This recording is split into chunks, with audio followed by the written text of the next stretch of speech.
Chronological Bible in a Year, day 175. We saw a few days ago that as Solomon turned his back on God, God declared, "You will get two tribes and the rest will become a new kingdom." There's a lot of interesting interplay as the kingdom began to dissolve. And as Rehoboam took the crown, he sought advice from his advisors. People were saying, "Your father made life hard. Will you ease the burden?" And the advisors said, "Do it. Be gentle on them."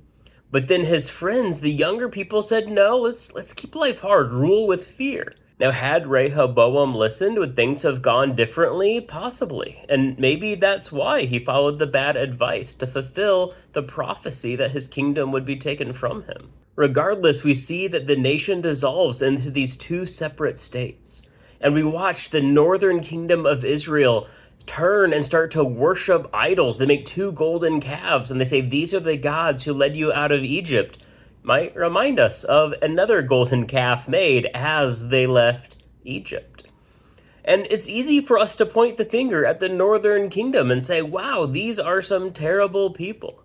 But then as we get to verse 12, we jump back to Judah, what becomes Israel as we know it, and we see this. Starting in verse 5. Then the prophet Shemaiah went to Rehoboam and the leaders of Judah who were gathered at Jerusalem because of Shishak. He said to them, "This is what the Lord says. You have abandoned me. Therefore, I have abandoned you to Shishak."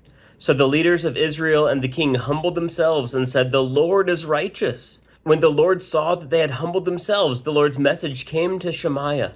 "They've humbled themselves. I will not destroy them, but will grant them a little deliverance." And so we see God saying, I will spare them a little bit, but they're not going to go free. He can't leave sin unpunished, which is why it is so amazing that we have the free gift of grace that we have.